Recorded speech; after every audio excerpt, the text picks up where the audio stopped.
Imagine this, a strong woman, an independent woman, like totally killing it in your career, rocking your 30s. You get sucked into a marriage with a full-blown mama's boy. A mama's boy. This is Ling's story. From the moment her husband utters the words, "My mom said," Ling knows she's in for it. This man is in his 30s, and still completely dependent on his mother. Their marriage quickly devolves into a bizarre project of raising a pampered prince, completely shielded by his mother. Every week, Ling feels the urge to file for divorce. It's not that the love has faded, it's that she's slowly losing her mind over the sheer pettiness of it all. Imagine this, the alarm blares at 5 a.m. You're barely awake when bam, your mother-in-law bursts into your bedroom, rummaging through your trash can, demanding answers. And the pièce de résistance? The mysterious contents bubbling in the pressure cooker weren't a loving breakfast, but her lace lingerie. Okay, so let's rewind a bit to how this whole mess started. Ling was basically hired as a human prop at a friend's baby's 1-month celebration. You know, the typical red egg and ginger party. She's forced to endure a parade of fake smiles, over-the-top compliments about the baby. Oh, those eyes are so big. That nose is so high you could ski down it, which makes her want to roll her eyes so hard they get stuck. She's thinking, if these people aren't selling pyramid schemes, they're wasting their talent. The way they can lie with a straight face. Just as Ling is about to make her escape, she bumps into an acquaintance. And the first thing this person says is like a direct hit to the jugular. You see everyone else having babies, don't you want one? Seriously? This woman is a walking, talking fertility anxiety dispenser. Ling's knuckles turn white as she grips her wine glass. She's thinking, I can't even go to a party without being bombarded with baby pressure. I thought I was immune to this by now. Ling feels like marriage and having kids have become some kind of silent, creeping social disease. As her friends get married and start showing off their babies, the single women are left feeling anxious. Like they're going to become outcasts if they don't follow suit. It's like going to a graduation ceremony, watching all your friends get their diplomas while you're stuck retaking classes, not even qualified to test. This triggers a memory from a wedding a few years back. Ling, fresh off turning 30, was already being labeled expired milk by some aunties. One particularly nosy one, who was seated at her table, couldn't stand the fact that she was single and started badgering her. You better hurry up, or you'll never find anyone. She points to some random dude in a dark suit, praising his car, his house, and how filial he is. You'll never find anyone better. Ling glances over and sees the auntie's nephew checking out the waitress's legs. What a creep. Ling thinks to herself, you deliberate over every single slice of watermelon, but you're willing to rush something as important as finding a life partner? Plus, I've never been someone who relies on others. Since she was 18, she has been living independently in Tainan, working her way through school and paying her bills. After graduation, she moved to Taipei, hustling and sending money home to her family. She's in control of her own life. Why should she settle for some random guy just to please other people? And why does no one ever say that there aren't enough truly great men out there? Instead, they blame her for being too picky. That's ridiculous. Ling snaps back to reality. She's still stuck in the baby party battlefield. Listening to this woman lecture her about the joys of procreation, she can't help but fire back. Seeing babies is adorable, I get it, it's healing, it makes you want to have one. But did you know that not being pregnant can save you from a stroke, retinal disease, high blood pressure, diabetes, even seizures?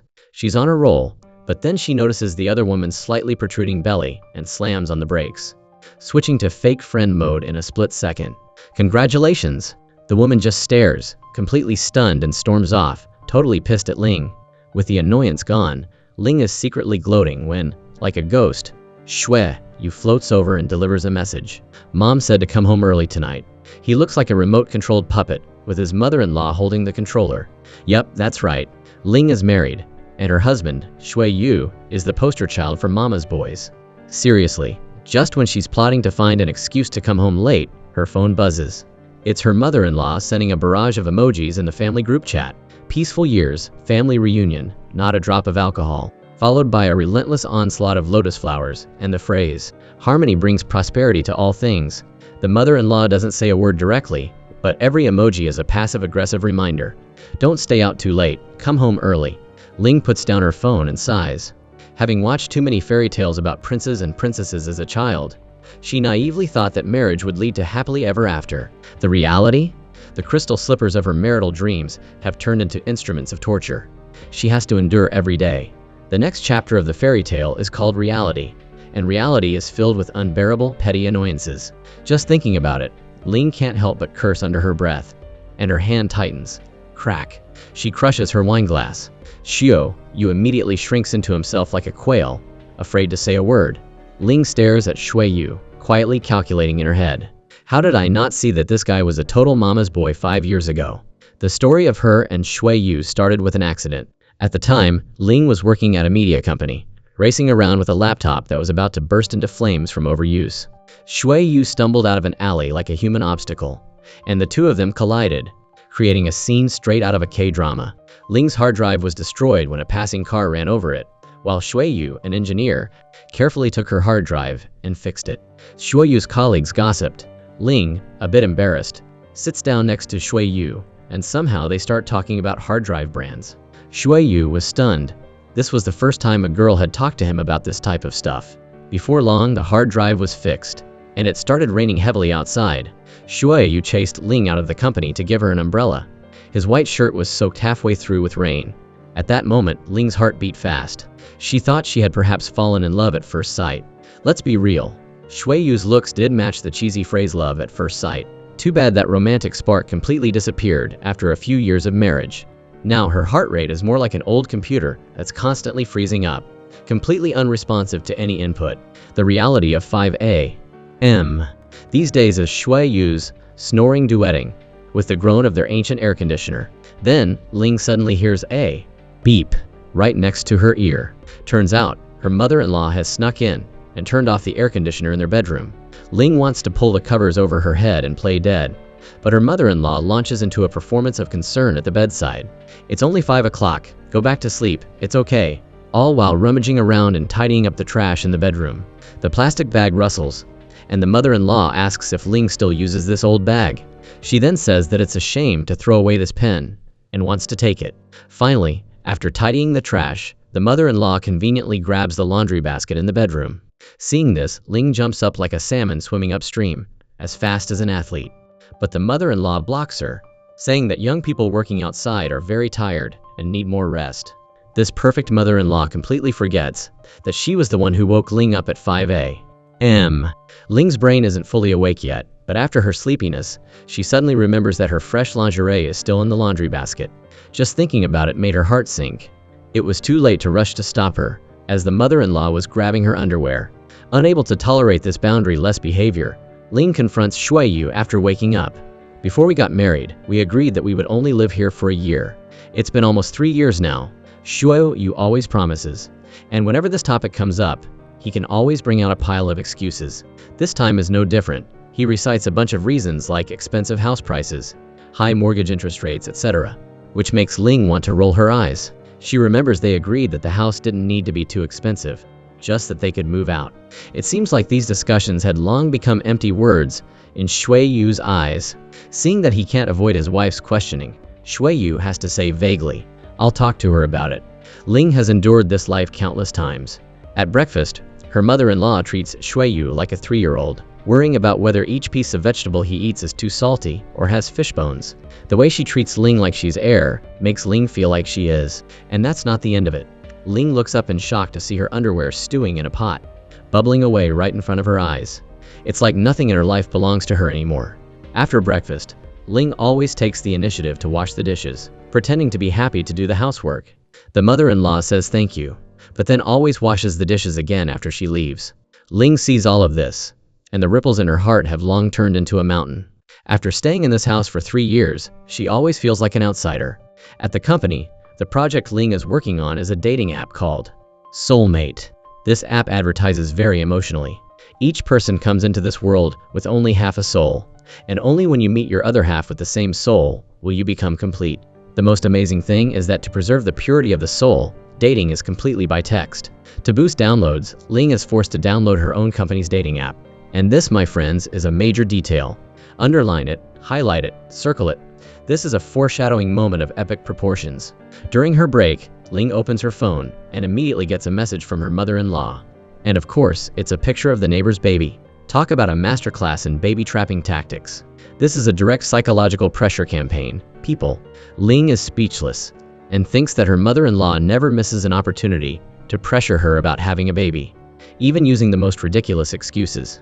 A colleague, seeing her reaction, asks suspiciously, Doesn't she know you don't want kids? She knows, but knowing and accepting are two very different things.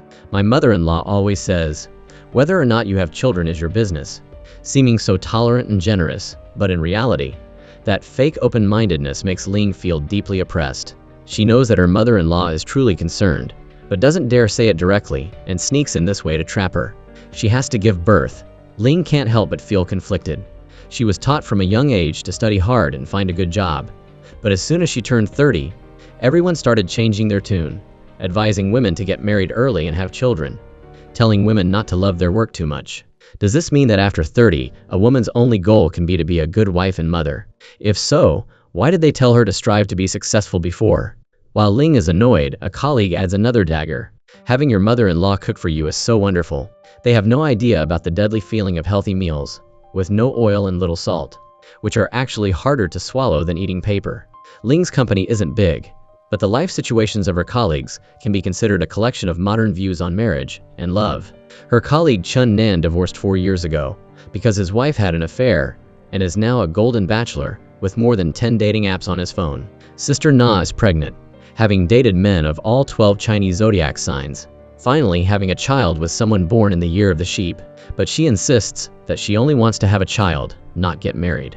The young woman Xiao Lu is a pure single advocate, obsessed with pursuing idols, and has no intention of finding a mundane person to torment herself. And Ling? She seems to have married the entire family of a mama's boy. Every Friday at the Zheng's house is family day. Shuo Yu's older sister's family all come home for dinner, and Ling becomes a childcare robot getting killed by her niece, telling fairy tales from one book to another. Ling can't stand it. She's too annoyed, so she tells her niece a dark fairy tale. She said fairy tales are all lies, and the prince is actually a terrible person. Don't be fooled by their fake appearances. The long-awaited dinner is finally here. At the dinner table, the camera pans around. The position of Ling's father-in-law is replaced by a potted plant. That's right, Ling's father-in-law is like this potted plant. His existence is almost non-existent, and he's only a decoration in the house. After dinner, Ling, as usual, goes to wash the dishes. The mother-in-law and sister-in-law only say a few words of, "Thank you for your hard work," with no intention of helping. Not only that, but the sister-in-law also stands next to her, rattling off all kinds of bogus fertility tips. Even though Ling has repeatedly stated that she has no intention of having children, she can't interrupt her sister-in-law, who is constantly casting spells. Ling finally can't stand it anymore and yells, causing her to run away. She turns to look at Shui Yu, intending to ask him to help with the dishes. But unexpectedly, Shui Yu has only washed 2 dishes when his mother stops him from doing more. Afterward, the mother-in-law doesn't forget her sacred mission and deliberately asks Ling, "Remember to go to the temple together tomorrow." Ling frantically winks at Shui Yu, hoping he will help her refuse. But she discovers that Shui Yu is completely unable to speak up on this issue. The mother-in-law's attitude is particularly firm. The next morning at 5 o'clock, Ling is dragged by her mother-in-law to the temple to participate in a prayer ceremony for having children. How much does the mother-in-law love praying to gods and Buddhas? Every day at exactly 5 o'clock, the sound starts. Not too loud, not too fast, like a recording that is always on repeat. Ling sticks her head out and looks at this scene, which is more terrifying than a horror movie. Shuo Yu snores like thunder in the background noise of Amitabha. Ling sits by the bed silently, counting. Every 7 days, she has an idea to divorce, and 100 times she wants to beat Shui Yu to death. It's not that life isn't good enough, it's just that these little things accumulate little by little, piling up like boiling water, and sooner or later it will explode. At the breakfast table, the daily drama of family affection begins again. Ling can't help but stand up and walk out of the house without looking back. Siyu chases after her, and the two of them start repeating the same old issues. Suddenly, a woman in a shimmering swimsuit appears on the side of the road, riding a bicycle while singing in the pouring rain and waving at them. Ling is stunned for a few seconds, as if in a hallucination. That woman's free-spiritedness, her indifferent gaze, she suddenly realizes that she must be brave. At least life shouldn't be controlled by others. She rushes home wanting to shout the 4 words, "I want a divorce." But as soon as she sees her mother-in-law's fake smile, she knows that the mother-in-law's smile is empty. Intentional. Something she has seen for too long. But facing her mother-in-law, she can't say a word, stuck in her throat. In the end, she hesitantly says, "I want to move out." Afterward, Ling is sitting at her desk, still regretting why she didn't dare to say those 4 words this morning. Just then, her phone buzzes, and a notification from the dating app. Soulmate. appears. The system has helped you find a soulmate, with a compatibility of up to 99%. The other party's nickname is Ren, and they are online greeting Ling. Ling looks at the screen in anger, and she can't help but say to the other person, "Don't be so stupid and naive.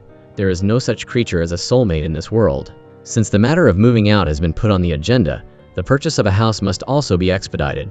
She calculates her savings of $940,000, and Shuiyu has $1,970,000, totaling just enough to pay the deposit. But when she hands Shuiyu the brochure for the apartment she's chosen, Shuiyu, fully embracing his role as drama king, starts acting. She picked a move-and-ready apartment. Shuiyu looked at the price list and sucked in a cold breath. She switched to another older apartment, which was move-in-ready and more affordable. Shuiyu then brought up his mother, saying that his mother wouldn't let him buy a renovated old house. Then, for every apartment Ling liked, Shuiyu had a bunch of reasons to object, such as the commute to work being too far, the traffic being too congested, and that they would have to spend money to buy a car. Finally, the real intention was revealed. Xiaoyu finally asked, "Is living at home really not good?" Ling is tired. All of this is a dead end. The same dialogue has been repeated 800 times. Behind every reason is the shadow of her mother-in-law. You just don't want to leave his mother. He doesn't want to leave home, nor does he want to put in more effort for their future. Ling decided not to waste time arguing anymore, especially with a man who only knows how to stand on the same side as his mother. Instead, she started using actions to imply to Shuiyu that there wasn't even a private space in the house, and that his mother could call him to eat at any moment, outside the door, so the couple could not even enjoy a normal private life. Under Ling's threats and enticements, Shuiyu finally agreed to go see the house together. But unexpectedly, the house viewing trip was like a spy movie. Just as the two of them arrived at the sales office, Shuiyu received a call from his mother. On the other end of the line, her mother-in-law said that she wasn't feeling well, and told her son to go home quickly. Ling wandered around the sales office alone. During her lunch break, Ling connects with Ren, a user on the dating app. Soulmate. She can't help but express her feelings about marriage in a message. Ling rolls her eyes dramatically at the air. Is marriage supposed to be about finding a companion or an obstacle? A soulmate should be 1 + 1 = 2. But in reality, it's 1 + 1 = 1. You have to accommodate the other person in everything you do. So therefore marriage is not about soulmates but soul obstacles. She continues, her fingers flying across the screen, her feelings pouring into the text. Men try their best before marriage, but after marriage, they start to slack off. For women, marriage is not a sprint but a marathon, with a distant, unattainable finish line. If your partner doesn't make an effort, and only she runs, then what did she get married for? After saying this, she felt a little guilty, feeling that she was too negative in front of this stranger. Ren was very generous, expressing, "It's okay," and also asked her to go hiking and camping. Although the other party was just a stranger, at this moment, she felt a little comfort. When she got home, Ling asked Shuiyu about his mother's condition. Shuiyu looked away and said, she felt better after resting for a while. Ling sneered. In her heart, her mother-in-law was clearly faking illness, not wanting them to go see the house. She looked at Shuiyu's dull face, and the anger in her heart surged, slamming the new house brochure in front of Shuiyu. This mama's boy suddenly deflates like a punctured balloon, forcing himself to reveal the truth. My mom lent all of my savings to my cousin. I don't know when the money will be returned. Ling felt like her whole body was collapsing. This money was lent out without anyone discussing it with her, and she was only told when it could no longer be hidden. She couldn't help but call her father, her fingers trembling on the phone. Her father said that he could help support them a little, but the house must be in Ling's name. Ling took a deep breath. Her heart suddenly turned a few degrees colder. She knew that Shuiyu and her mother-in-law would definitely not understand her request. As expected, Shuiyu relayed these words verbatim to his mother-in-law. The mother-in-law immediately asked, "So, would he be living in his wife's house?" It doesn't sound good. The amazing thing is that Shuiyu, this loudspeaker, is like a eunuch without a brain. His mind filled with only, "My mom said." Every time these three words were spoken from Shuiyu's mouth, Ling felt an uncomfortable pressure. Ling backed down a step, saying that the house would be in Shuiyu's name. Her mother-in-law still disagreed, feeling that they were taking advantage of their in-laws. She always smiled, seeming very understanding. But the words she said grew colder and colder, actually suffocating. Finally, Ling suggested renting a house. Her mother-in-law still objected, saying that renting a house was helping the landlord pay off the mortgage.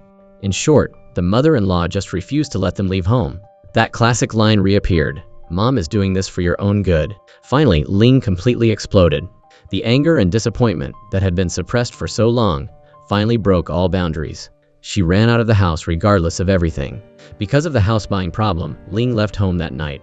Shui, you could only ride his electric scooter, keeping a safe distance of 5 meters behind her. He knew she didn't want him to persuade her, nor did she want him to say any more wrong words. Xiao Yu followed the entire way, until Ling was finally tired, then silently took her home. Ling thought to herself, if the running speed of 2 people is not the same, then the final destination must not be together. It will only get further and further away. She sent this thought to Ren. Ren replied to her, maybe the problem isn't speed, but their destinations are not the same. The atmosphere in the house became increasingly tense. Zhou Yu was a little afraid to go home after work. As soon as his coworkers asked, he went to a party. At the bar, male colleagues laughed, and the men shared how happy they were for the break from the women. When the beer foam overflowed the glass, the sighing drama of the married male colleagues officially began. Going home is troublesome. One married man said, I want to relax a little after working all day, but my wife comes and gives me a task, making me watch the kids do their homework. There's really no end. The others all nodded in agreement.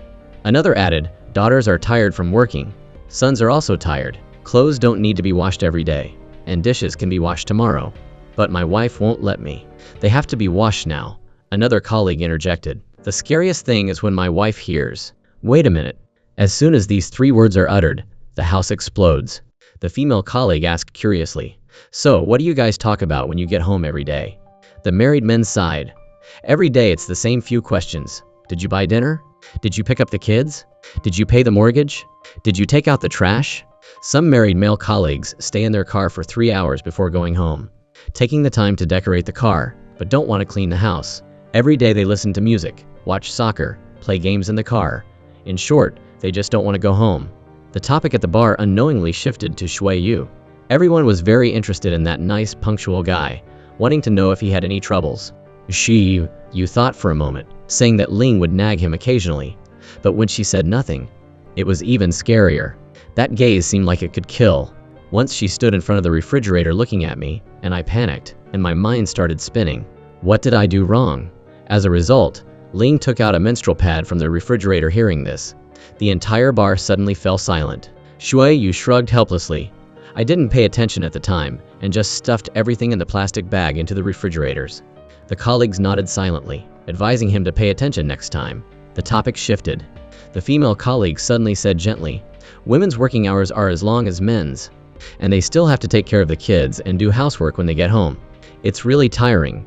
As soon as this sentence was uttered, the married men immediately started playing Tai Chi. This is a social problem. Women can ask for leave if they're tired, but men can't. They have to bear the burden. They can't complain even if they're tired. They work so hard outside, they just want to be idiots when they get home. This is completely reasonable. On the other side, Ling was also complaining to her colleague. Men deliberately do everything badly, so you can't stand it anymore. And you'll do it yourself. Sister Na, who always loved men, said softly. You have to forgive them. Men's brains just develop slowly. They only mature at 40. Ling's mouth twitched when she heard this, immediately retorting, so, after singing the 40th birthday song, men immediately mature.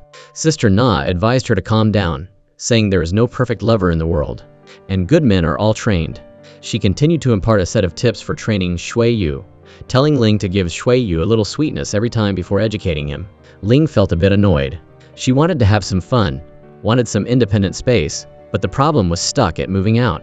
Chun Nan, who had divorced, advised Ling to think about Shui Yu. If she moved out, it would be called pursuing freedom. But if Shui Yu moved out, it would be called an unfilial child. But in reality, others didn't know, but she knew best. Say, you said that he didn't move out to be filial to his mother. But in reality, he couldn't bear to leave the days of being taken care of. Hearing this, a colleague subtly understood the problem. If you move out, wouldn't you become his mother?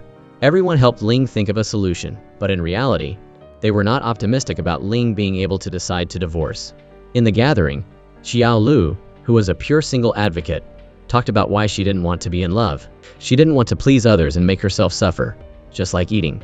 Every time they discuss it for half a day, and if the other person wants to eat something that she doesn't want to eat, she has to follow suit. But if she's alone, all the troubles are gone. During the conversation, it was accidentally revealed that Chun Nan and Ling had dated for 37 days in college. Speaking of this past, Chun Nan's eyes suddenly twinkled. On Xueyu's side, the party finally ended. The female colleague's son grabbed his hand, wanting to play in Central Park.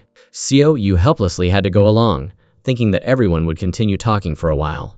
After graduating from college, the female colleague and her boyfriend came to Taipei to find work, unexpectedly discovering she was pregnant not long after starting work. The boyfriend didn't want to have children, and the two argued constantly. Finally, one day, the boyfriend disappeared. After the child was born, the boyfriend never came to visit. Later, she learned that the boyfriend had married not long after leaving. The female colleague was unable to hold back her tears as she spoke. Seeing Xueyu was a bit embarrassed, she quickly adjusted her emotions, changing the topic and asking Xueyu if he wanted to have children. Xueyu lowered his head, thought for a moment, and said honestly, "I quite want to. But Ling doesn't want to much." He knew before getting married that Ling wanted to live a dink life, but at that time, he was still fantasizing, thinking that Ling would change her mind after getting married. He sighed, regretting that Ling hadn't changed at all. At this time, it suddenly started to rain. Xueyu had to take the female colleague and her son home first. The three walked on the wet road, and the female colleague kept looking up at Xueyu. Ling's colleague gathering was also coming to an end. She took out her phone and continued chatting with Ren. Ren had said previously that the destination of the marriage journey was different. What made them different? Asked Ling. Ren says that in a marriage's joint journey, two people may, for various reasons, change their minds or their goals for the future at some point, but they don't dare to say it directly, because they don't want to make this journey more difficult or unhappy. Ren's answer surprised Ling. During their exchange, Ling learned that Ren was also in Taipei, and maybe one day they would meet. Ren replies, "Maybe we've already met before, like in Zhang Ailing's novel. Not one step earlier, not one step later, just at the right time." Hearing Ren's words, Ling suddenly had a subconscious reaction. Then we better not meet, as if warning herself, and also warning the other party not to cross the line. Soon after, she added, "If you meet me, you'll find out that I'm a crazy person, without virtue and motherly love." Ren asked, "Don't you like children?" Ling finally couldn't help but reveal the painful truth about her dink choice. "When I was little, my family had 3 younger siblings. My parents were busy with business and had no time to take care of them, so I became a free nanny. This one doesn't eat vegetables. That one doesn't change diapers. And the youngest one always throws things around like a little bomb. I was 10 years old when I started experiencing the responsibilities of a mother. The 3 children became my daily job, and I've played the role of mother enough."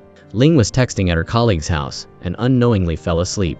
When she opened her eyes, it was already morning. She rushed to cycle home and saw a group of aunties standing at the door. Her mother-in-law was pretending to be open-minded, telling the neighbors that Ling didn't come home last night, staying at a friend's house. The neighbors' mouths were like springs, and gossip arose from all sides, with all kinds of harsh words. The mother-in-law conversely said that young people should be respected, and young people all have their own lives. Don't manage them, don't ask them, and don't nag them, or they won't be happy. Ling leaned against the corner of the wall and almost laughed, thinking that if the mother-in-law's mouth wasn't as quick as a loudspeaker, taking her affairs as gossip to tell outsiders, how would she be gossiped about by the neighbors? Ling intended to argue with the nosy aunties, but with the words on her mouth, and after shouting angrily, she suddenly realized that this scene was too embarrassing. The surrounding eyes were all focused on her.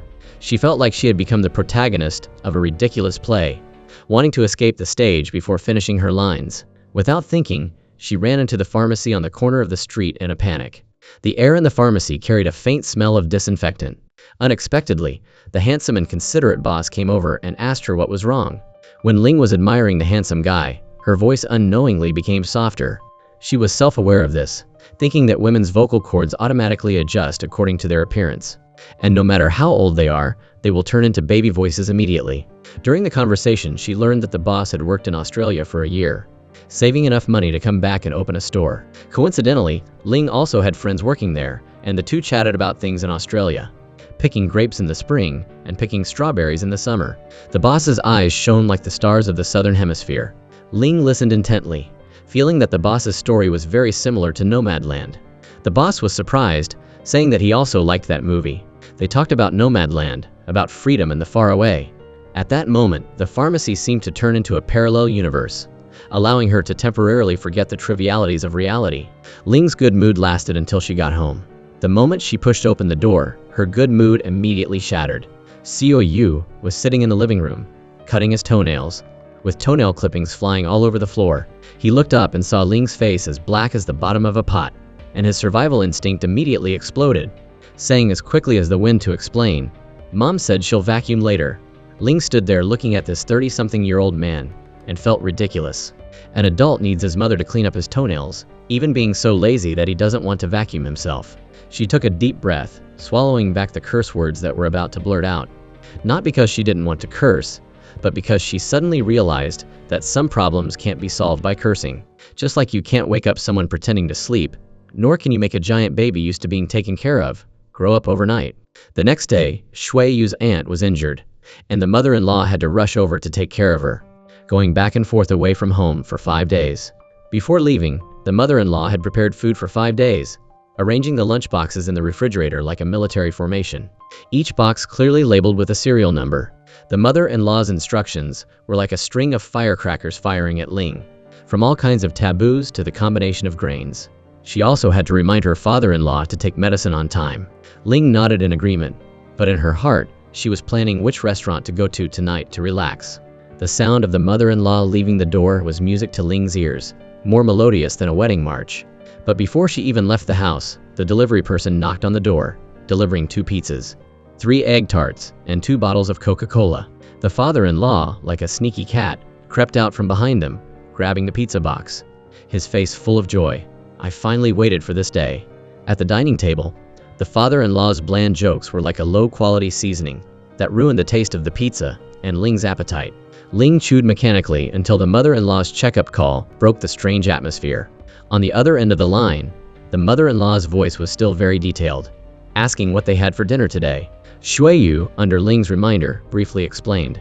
On the other end, the mother-in-law continued, from the dust on the floor to the grease in the refrigerator crevices, saying while telling Shui Yu to tell Ling not to touch it, waiting for her to come back and deal with it. Ling secretly rolled her eyes, saying not to touch it, clearly calling to remind her to clean up quickly.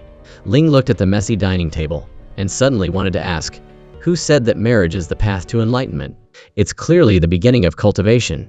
Saying that, Ling resigned herself to putting on an apron and starting to clean the dining table. Chaotic packaging boxes and tissues were scattered everywhere, and there were many crumbs on the floor. She squatted on the floor, mechanically wiping the tiles with a rag, as if wiping away her gradually eroding patience. The more she thought about it, the more frustrated she felt. Sister Na's words were like a heart stimulant injected into her mind. There are no perfect lovers in the world. Good men are all trained. Ling's movements stopped, and a light flashed in her eyes. If her mother-in-law wasn't home, then she should take the opportunity to practice this idea well. Ling took off her apron, changed into a red dress she hadn't worn in a long time, and invited Shui Yu to watch a movie together tonight. But the condition was that he had to clean up the dining table first. Shui Yu, who was focused on assembling Lego, raised his head upon hearing this. He dropped the brick in his hand to the ground, and that sentence, "Wait a minute," immediately came out reflexively. The small flame in Ling's heart flared up, and she couldn't help but curse silently, whether it was waiting a minute or doing it immediately. But thinking about it, at least he was finally willing to get up and do housework. This could reluctantly be considered progress. After arranging Shui Yu's cleaning work, Ling, like a spy carrying out a secret mission, sneaked lightly into the ancestral hall, clasped her hands in front of the ancestral tablet, and said in a low voice, "Ancestors of the Zheng family, I'm sorry. I need to do something with your grandson tonight, and I'm afraid it will disturb you. If it's convenient, please go on vacation." After speaking, she resolutely pulled the screen, arranging a secret base. Small tables, snacks, computers, and wine were all laid out. Then she quickly returned to the bedroom, tore off the gaudy bed sheets that her mother-in-law had chosen, and replaced them with the ones she had prepared. Now everything was ready, just waiting for the man who needed to be trained to take the bait. Unexpectedly, when Ling was carrying the bed sheets past the living room, the scene in front of her almost made her drop the sheets. The messy dining table hadn't changed at all. Packaging boxes, tissues, pizza crumbs, and even the unfinished bottle of Coca-Cola were all lying in the same place. She took a deep breath, telling herself to endure. She had to endure, because cleaning was admitting defeat. But Shui Yu was still nowhere to be seen. Ling had no choice but to follow her mother-in-law's instructions, and vacuum the floor and wipe the refrigerator first. As soon as the vacuum cleaner started, she found Shui Yu's socks lying on the dining room floor. When wiping the refrigerator, she was cut by an open can of food, and fresh blood immediately flowed out. The anger in Ling's heart rose like a thermometer, but she gritted her teeth and tried to suppress her anger. After all, getting angry was admitting defeat, and this training plan had just begun. So she couldn't give up halfway. Not long after, her father-in-law suddenly had a terrible stomachache because he had eaten too much oily food. Ling hopelessly had to go out again to buy medicine. She again walked into the handsome pharmacist's store. The owner saw the wound on Ling's hand. Although Ling said there was no need to treat it, it was not painful, but he still thoughtfully helped her bandage the wound. Ling refused, but the owner's words warmed her heart. No matter how small a wound is, you have to treat it. Don't ignore it. Don't just care about others. You have to take good care of yourself. As Ling was about to leave, the boss called her again, praising her today for being so different. Very beautiful. Walking out of the pharmacy, Ling's steps were much lighter. It seemed like the whole person was floating. If Shuiyu only needed half of the boss's thoughtfulness, she wouldn't be so tired. However, this joy as she entered the house immediately vanished into smoke. The father-in-law was already asleep. The table seemed to have been cleaned up nicely. But Ling's eyes followed the coke stains on the floor that stretched to the kitchen, and her heart sank. The floor she just cleaned was just so soiled. Shuiyu's cleaning was nothing more than moving the packaging boxes and bowls from the dining table to the sink. The kitchen was as dirty as it ever was. Opening the refrigerator, pizza and chicken wings leftovers lying alone in the refrigerator, not wrapped in plastic bags. Food crumbs scattered everywhere. The refrigerator she just wiped just so ruined. The nameless fire that had been suppressed all night finally burst out. Ling seized a piece of pizza, rushing into the bathroom, aiming directly at Shuiyu during his bath. A violent piece of pizza hit him everywhere. Shuiyu was this unexpected attack hit for a dazed, not yet had a chance to explain. Then she leaves. Of course, when Ling angrily walked back to the room, the scene in front of her again stunned her. On the bed was placed a sign commemorating the 4th wedding anniversary. Next to it was a bouquet made of Lego. As it turned out, Shuiyu was still assembling this bouquet. Picking up the Lego bouquet and looking closely, each piece was assembled tightly, clearly showing that he had put his heart into it. Ling cried out a sound in her heart, both helpless and funny. It turns out that people whom we hate also have a lovely spot. This man would rather spend a few hours assembling Lego, also does not want to spend 10 minutes cleaning up the refrigerator. She looked at the Lego bouquet, the anger in her heart gradually being replaced by a complex emotion. Is this marriage? Just angry to want a divorce, but you are both touched by these small details, and they weaken you. Shuiyu, who got a pizza hit wrapped in a towel, slumped back to the room. On the head also stuck 2 pieces of broccoli not washed clean. Looking like a refugee just escaped from the pizzeria, he complained about Ling's violence, his voice carrying a hint of childish protest, both angry and at a loss for words. So, there Ling was, sitting right across from him, a tiny smirk playing on her lips. Her eyes scanned Shuiyu from head to toe, and then she started rattling off his offenses, nice and slow, one by one. We're talking everything. The disaster zone that was their kitchen table, the absolute chaos inside the fridge, and even the rogue coke stain chilling out on the floor. Each item was like Exhibit A, a solid piece of evidence reminding him of his epic laziness for the day. Shuiyu tried to defend himself, but his voice just kept getting quieter and quieter, until it was practically a mumble. He was saying the fridge was too packed, and the containers were too big. He even tried to argue that Ling hadn't told him to do the dishes, as if that somehow excused everything. Ling just let out this icy little laugh, her eyes full of mocking disbelief. "Are you kidding me with this right now?" she said. "This isn't the military. It's not like I have to give you a direct order for every single thing. And I didn't tell you to buy those stupid toys, but you figured that out on your own, didn't you?" Her words were sharp and direct, completely crushing Shuiyu's lame excuses. Then, the whole vibe in the room shifted. Ling went silent for a second, and her eyes softened a little. She poked Shuiyu's arm playfully, and her voice got all sweet and whiny. "Why didn't you remind me it was our anniversary today?" That question was like unlocking a floodgate of pent-up frustration for Shuiyu. Turns out, Ling forgets their anniversary every single year. Tonight, he actually thought she remembered. He was so pumped. He even took a shower and got ready, only to be greeted with a pizza-fueled meltdown. You could hear the hurt in his voice. He was practically choking up. Hearing that, Ling couldn't help the corner of her mouth twitching into a smile. The anger she'd been feeling just deflated like a punctured balloon. She looked at the guy in front of her, covered in pizza and looking totally wronged. And suddenly the whole pizza fight seemed kind of ridiculous. She'd been so mad before, but now she was feeling this weird sense of relief. Zhou near breakdown was actually kind of cute. Ling never really cared for these anniversary dates anyway, but she was always a little confused as to why Shui Yu remembered them so well. Xiao, you explained that he used to have Google Calendar reminders set up for the anniversary date. Ling couldn't help but laugh and said, "That's not very romantic." Xiao, you immediately looked defeated and replied, "How romantic can you be when you have a wife who always forgets the anniversary date?" Seeing how sad he was, Ling finally felt bad and said, "I'm sorry," and promised that she would never throw pizza at him again. Finally, the anniversary drama died down, thanks to her adorable affection. Later that night, Ling and Shui Yu finally had a little time to themselves. They snuggled up on the couch, watching some super emotional movie that had Shui Yu all teary-eyed. Shui Yu is the kind of guy who gets super invested in movies. When he's emotionally hooked, he feels it. Ling glances over at him, and this mix of feelings bubbles up inside her. She can't help herself, and she blurts out this question that suddenly drops the mood like a lead weight. "If I died someday, would you ever remarry?" Boom. That question was like a needle jabbing right into Shui Yu's heart. He freezes for a second, then looks up at her, his eyes filled with confusion. "Of course not," he says, without a moment's hesitation. His voice is firm, like there's no room for debate. Ling's mouth quirks into a little smile, but it's kind of teasing. "Don't let the movies fool you," she says. "That whole living for the memories thing is just for the movies. In real life, 99.9% of people end up remarrying." But Shui Yu pushes back, super serious. "I don't want to. I only want to be married to you." It's short, simple, but it's powerful. Like a heavy-duty emotional bomb, hitting Ling right in the chest. Suddenly she feels a pang of guilt. She realizes that she's never actually asked Shui Yu if he wants to move out of his parents' place. It hits her that she might have been ignoring his real thoughts and needs all this time. Seizing the moment, she asks him point blank. Shui Yu thinks about it for a minute. He doesn't feel a strong urge to move, but he doesn't particularly want to either. He shrugs. "There's nothing really wrong with living here." Then he adds, "But if moving would make you happier, then we'll move." Hearing that, the knot in Ling's stomach starts to loosen. It's like all her worries and frustrations melt away with those words.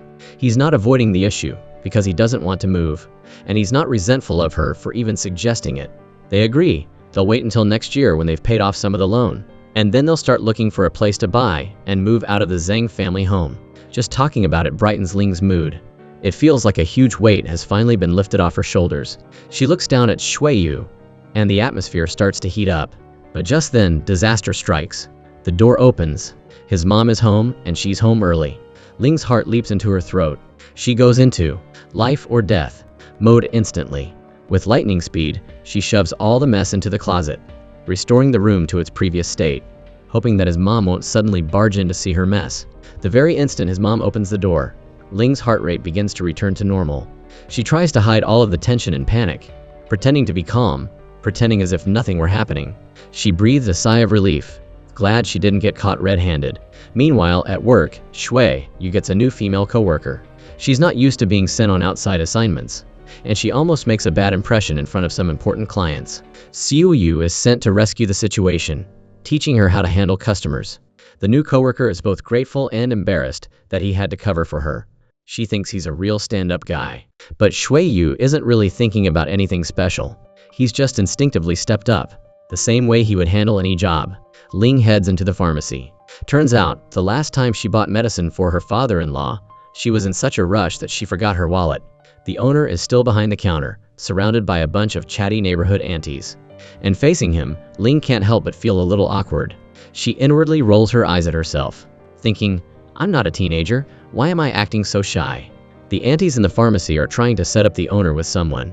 As Ling walks by, she overhears them talking about the latest dating app craze. The owner mentions that he downloaded one and met a girl online. They really hit it off, but plot twist, she's already married. So, they're just keeping it platonic through letters. The owner says it all so casually, but Ling can't help but tense up. A weird feeling creeps into her gut. Could the owner be Ren from Soulmate Connect?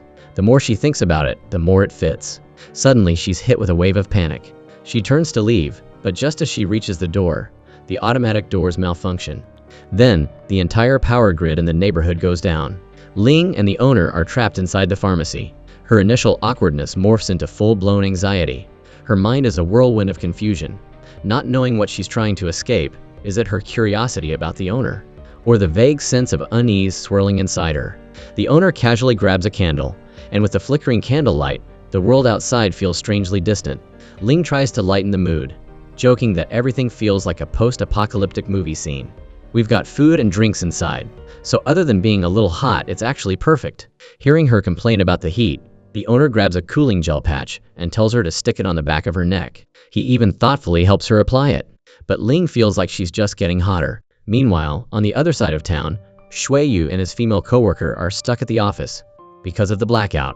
News reports are saying it's a widespread outage, and they're working hard to fix it.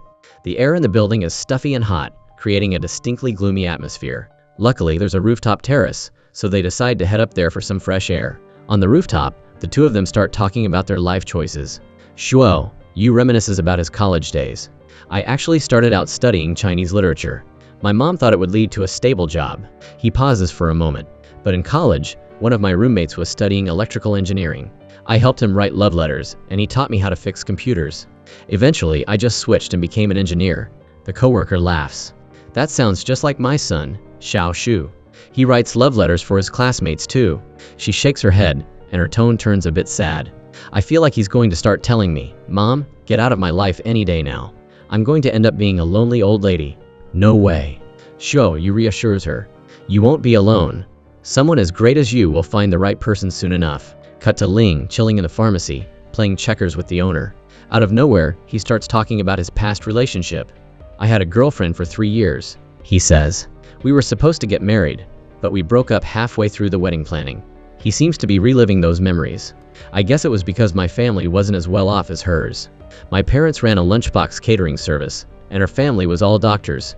We had totally different ideas about the wedding. She wanted a huge, fancy wedding at a hotel, and my family thought an outdoor party would be just fine. A flicker of helplessness flashes in his eyes.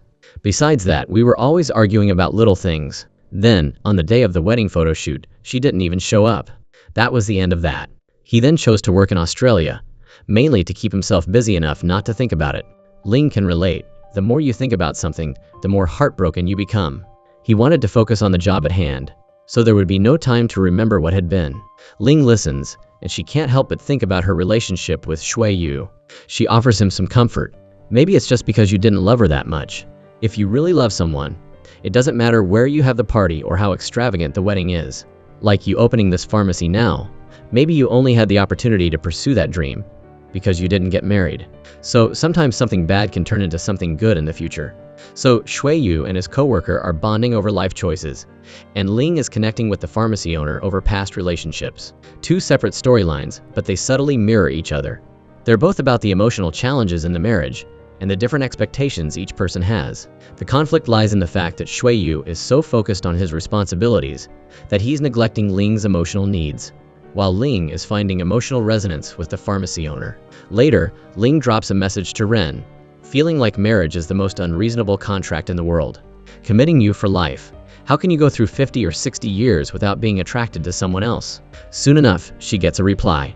You'll be attracted to a lot of people in your life, but you only love one. That sentence echoes in her mind, seeming to touch on some kind of secret emotion. That night, Ling had a dream. In the dream, she and the pharmacy owner are standing together, about to kiss, the air filled with this subtle anticipation. But just as their lips are about to touch, Shui Yu bursts in, cutting everything off without hesitation. Ling wakes up with a start, and she can hear Shui Yu's heavy breathing.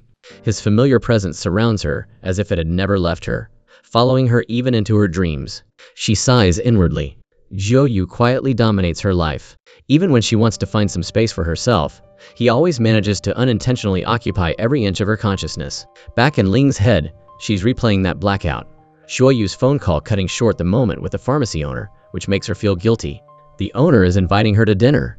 It's like fate is intentionally throwing Shui Yu into the scene at all the exact wrong moments. An indescribable feeling of unease washes over Ling. Is this what they call an emotional affair? But maybe not, Ling tells herself. Maybe it's just a bit of curiosity and fantasy fueled by a long, untouched part of her. Can't she indulge in harmless, occasional, unrealistic fantasies? She doesn't want to hurt Shui Yu, and she has no intention of actually starting anything with the pharmacy owner. She's just a little fed up with this somewhat boring marriage. Before Ling can even sort through all these inner emotions, news arrives that Sister Na is about to give birth. She's decided to labor at home, not in a hospital. It seems like the script of life has to play out step by step, even as she's about to give birth. It is very chaotic, but it is Na's life. Sister Na is talking with customers on the phone. All of this seems surreal, but it's her realistic choice, dragging Shui Yu along. Everyone basically sets up camp at Na's place, turning it into a makeshift workplace and birthing room, simultaneously taking care of her and editing the film. Sister Na told her boyfriend, a Nan, but he hasn't arrived yet. Ling jokingly wonders if he's out buying a ring, getting ready to propose. Hearing that, Na just breaks down and yells, "I don't want to get married just because of the baby. Marriage is for a lifetime, not for having a kid. Besides, getting married is a hassle, and getting divorced is even more of a hassle." Chun Nan, sitting next to her, quietly sticks the knife in a little deeper. "Actually, it's not that much of a hassle. Back in the day, it took me like 10 minutes at the registration office." Just then, a Nan rushes in. After comforting Sister Na, a Nan pulls Chun Nan and Shui Yu into the nursery for a serious talk. Xiao Yu stares at the ultrasound photo hanging on the wall, and a Nan's admiration shines through in his eyes. All of them were confused by Chun Nan. A Nan looks at the two guys, his tone full of uncertainty. Is it better to propose now, or wait until the baby's born? Xiao Yu honestly tells him that both options are bad, and Chun Nan is even more blunt, straight up saying, the success rate for a proposal is 0. For Sister Na, having a baby and getting married are not a package deal. She just wants the baby, not a marriage proposal. The three guys talk in circles, like three clueless carpenters trying to understand each other. Everyone's point of view clashes, but they can't reach a consensus. Finally, Anan brings up an extremely practical issue. "I don't want the baby's birth certificate to say, father, unknown. I don't even want it left blank." The whole scene is filled with chaotic anxiety. Just then, Sister Na lets out a series of painful cries. The baby's coming. Xiao Lu grabs her camera, ready to capture the moment, and Ling stands beside Sister Na's bed, cheering her on. The power of life is both fragile and incredibly resilient in this moment. The little baby is finally born safely. Ling and Shui, you temporarily take on the responsibility of caring for the baby. Xiao Yu occasionally teases the baby, creating this warm, playful energy between them. Then, out of the blue, he asks, "If Ling and I had a baby, who do you think it would look more like?" The question seems gentle and harmless, but for Ling, it's like touching a raw nerve. She looks into his expectant eyes, her heart filled with mixed emotions. She can't help but self-deprecate. "I wouldn't be a good mom. I complain too much. I don't have the right temperament. I'd probably spoil the kid." She can't help but bring up her younger brother. He's in his 20s and he still doesn't have a job or go to school. He hides in his room all day. "My mom has to bring him his meals." Ling's tone is filled with helplessness and self-blame. That deep-seated guilt is like a shadow, always impossible to escape. Shui, you doesn't understand why Ling is taking on the blame for her brother's situation. Ling doesn't answer right away. She just looks silently at the baby, her voice so quiet it's almost inaudible. "Back when my brother kept skipping school, he almost got expelled several times. Our parents were busy, so I always went in their place to take care of the paperwork. The teachers always asked if something was going on at home, but I didn't dare to say anything." Ling's ignorance and pride caused her brother much more suffering. One time, she couldn't take it anymore, and she dragged him out of the house and forced him to go to school. Many years later, she found out that he didn't like going to school because he was being bullied. Kids were peeing in his shoes, and then he had to come home and get bullied by his sister. "I was so stupid back then, I didn't notice anything was wrong. That's why my brother locks himself in his room every day now. He doesn't want to go outside. So if I were a mother, I'd definitely ruin someone's life." Xiao Yu looks at her with heartache. "Even the teachers didn't realize there was a problem, let alone you. When you were just a kid, you didn't do anything wrong. Why are you putting such a heavy burden on yourself?" Just then the baby starts crying loudly, cutting through the heavy emotions. Xiao Yu immediately reacts, awkwardly picking up the baby. Even though his movements are clumsy, his serious expression is strangely comforting to Ling. A thought flickers through her mind. If I had a divine teammate to have a child with, it might not be so bad. On the way home, Ling keeps hearing a song in her head. It's a Hokkien tune, the melody high-pitched, and with a slightly raspy duck-like voice, singing about the joy and happiness of having a baby. She even gets home and subconsciously mutters, "I want to have a baby." That sentence just blurted out, "I want to have a baby," and Ling herself is shocked. But don't worry, this isn't some sudden shift into a wacky fantasy setting. But a surprise shift happens in this show. We hear from Ling's uterus, and it can talk. This setup might seem outlandish, but it's a unique reflection of Ling's inner world. It's not just some whimsical, far-out comedic element. It's exploring the complex emotional landscape of a woman grappling with the idea of motherhood. Ling's uterus isn't just some silent organ in the traditional sense. It's a character with its own personality, emotions, and opinions. It speaks to Ling in a way that's both funny and a little bit helpless. When Ling wonders why it has such a raspy voice, the uterus fires back without hesitation. How rude. My voice used to be like Lin Chi Ling's, but now she is stuck with a scratchy voice. It's all because of the cycle she is in, which results in dead eggs every month. A uterus just can't take this beating anymore. The harshest part is the uterus's emotional blackmail toward Ling. As an older woman thinking about motherhood, the uterus constantly reminds her that time is running out. And she is an older mother. If she doesn't choose to have a baby now, she might not even have the chance to choose in the future. This creates an intense feeling of anxiety for Ling, like the clock is ticking down on her reproductive life. But Ling doesn't choose to give in, she calmly replies. Having a baby is my right, not my obligation. She tries to escape this invisible pressure, but the uterus doesn't seem inclined to let her go. It keeps planting more seeds of worry, talking about the aging and declining health of her eggs, and questioning whether Ling is truly determined to live a single, childless life, and if she can really endure the future regret. A month later, Ling and Suiyu visit Sister Na's place again. Since the last time they were there, the little family has undergone earth-shattering changes. Sister Na and Anan's lives have been almost completely taken over by the baby. Every day is like an endless loop, feeding, burping, changing diapers, and then waiting for the baby to wake up again, to repeat the same endless list of tasks. The baby needs to be fed more than 10 times a day, and night sleep is almost impossible. Every night, the baby's crying seems to engulf the whole world, and even a quiet night becomes a luxury. Their life rhythms are completely disrupted, and even stepping outside the door feels like traveling to a foreign country, entering a different world. And this sense of exhaustion can only be overcome by finding a reliable partner. And in that moment, even with the baby crying, Shui Yu, the first time, Dad, suddenly appears like an angel from above and successfully soothes the child. Ling's heart is deeply moved by this scene. Perhaps he really is that divine teammate. Shoyu's love for kids is just bursting out of him. Seeing him so smitten gives Ling a clear idea. If we don't have kids, he's definitely going to feel a sense of loss and regret. Sister Na once mentioned Anan's fear and helplessness when he first became a father, and she didn't know what she was doing. Until a week after the baby was born, it took Anan that long before he would touch the baby. She used to feel like she had purchased a film recorder with a set of instructions. There are instructions for everything, but not for her baby. It's similar to getting married. If marriage doesn't work out, you can choose to get divorced. But a baby, once it's born, can't be easily given up. Every decision will affect the baby's entire life. This burden is heavy, but Anan decides to stay and carry it. Even though Shui Yu doesn't often express his feelings in a demonstrative way, Ling detects those expressions. He has faith in himself and in Ling. Ling realizes that Shui Yu is changing. Maybe he doesn't fully understand how to be the perfect husband, but he's definitely on his way to becoming a good father. A part of her has already made a decision. So, on the way home, Ling finally gives in, telling Shui Yu that she wants to have a baby. Shui Yu's reaction is even more intense than Ling imagined. He's almost giddy with happiness. Ling gently mentions that raising a child costs a lot of money, but Shui Yu doesn't hesitate for a second, saying he's willing to take on everything. He even says that he'll work late into the night and be willing to watch the baby until he collapses, and he won't say a word of complaint. And so, the couple's journey to conceive officially begins. Ling never imagined she'd have to go through such bizarre things. The meals that Shui Yu's mom cooks go from being nutritious to extra nutritious for the sole purpose of conceiving.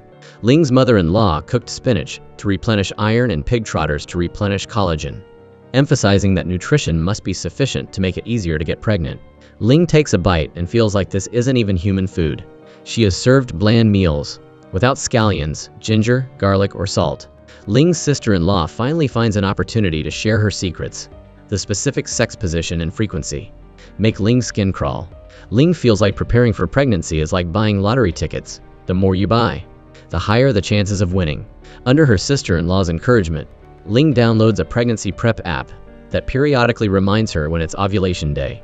Yes, even this has to be accurate down to the second. There is no time to eat breakfast or prepare lunch for work. She has to run for her life to prepare to conceive. Ling has no choice. She will have to listen to the app. Even using folk remedies, such as jumping rope, prayers to deities, nothing is off the table. One morning, Ling suddenly can't help but feel nauseous. She can barely eat her breakfast. In the back of her mind, she thinks strangely, if I'm pregnant now, then I could give birth in June next year. So I need to start planning the confinement. the maternity leave. Right now, the whole Zheng family is collectively entering a state of excitement. Xiao Yu has even already planned that his daughter won't be allowed to have a boyfriend until she's 25. But nobody expected that even a hint of good news can't be found on the road to preparing for pregnancy, making it feel like a suffocating TV drama. The atmosphere at home seems to suddenly become silent, as if it is as heavy as a great pressure. And Ling feels as if this invisible pressure surrounds her with every step. If there were no expectations, there might be no disappointment. If it were known from the start that the end would be like this, it would be better not to start this path from the beginning. On the way home, Ling meets the pharmacy owner downstairs. Before they can say more than a few words, Shui Yu happens to come home and catches them. In that moment, time seems to freeze. Ling can only force a smile. The pharmacy owner, Shui Yu, and she are all in the same space. The three people stand straight, the air tense. This is what the scene of an 8-hour drama would look like. Before Shui Yu arrives, the pharmacy owner asks Ling if she's been doing well lately, and if she looks tired. Ling laughs bitterly, saying that she's been feeling very tired lately, and that some things seem useless no matter how hard she tries. She doesn't want to say much, but it's hard to hide the anxiety and helplessness in her heart. The pharmacy owner seems to recognize her feelings and kindly comforts her. Many bad things will actually become good things over a long period. He pauses for a moment, then adds, "For me, you are very special. Whenever you need me, I will be by your side." Before Ling can respond, she hears Shui Yu's voice. He's gotten off work and just arrived downstairs, and even though she hasn't done anything wrong, she still feels a little guilty and hurriedly explains. This is the owner of the pharmacy in front, a very nice person who helps residents deliver medicine. She then hurriedly points to Shui Yu and introduces, "This is my husband, Shui Yu." Shui Yu clearly didn't expect such a small situation, politely says hello, and then leaves. As he takes out his keys, a business card unexpectedly falls out of his pocket. Ling bends over to pick up the business card and sees that it says, "Specializing in infertility," on a gynecologist's business card. This is when she snaps, and she raises it, questioning Shui Yu. "You think I'm infertile? How can you think I'm infertile?" The camera spins around, and the scene shifts to a clinic, where the two people quietly sit, waiting for their number to be called. All around them are the troubles and worries of other people's families. A couple is arguing behind them, and the woman, emotionally agitated, cries and recounts why other people easily get pregnant, and why she has tried so hard but still has nothing. The husband advises her, "Everyone's body is different. Don't put so much pressure on yourself." But this comfort clearly doesn't work. The wife's anger only grows, and she lashes out at her husband, saying that it's easy for him to say, since he doesn't have to get shots and take medicine. Ling and Shui Yu can only sit there awkwardly. In his heart, Shui Yu sighs. Having a baby is always a woman's main stage. Men are just supporting characters, NPCs, with absolutely no right to choose. Every action is arranged, every moment is requested. Men are just performers, like a machine that's run into the ground. The entertainment industry turns into a production industry, and this kind of work accident seems unavoidable. Even so, the hardest thing is still learning how to play the role of a good teammate, and to be understanding. If not, you'll be criticized for being a pig-headed idiot. For example, when his mother goes everywhere praying to Buddha, trying to get holy water for Ling to drink, Shui Yu is the only one who can help finish the whole big bowl, which is truly hard to swallow. But the most troublesome thing in this pregnancy preparation process is playing the role of the enemy.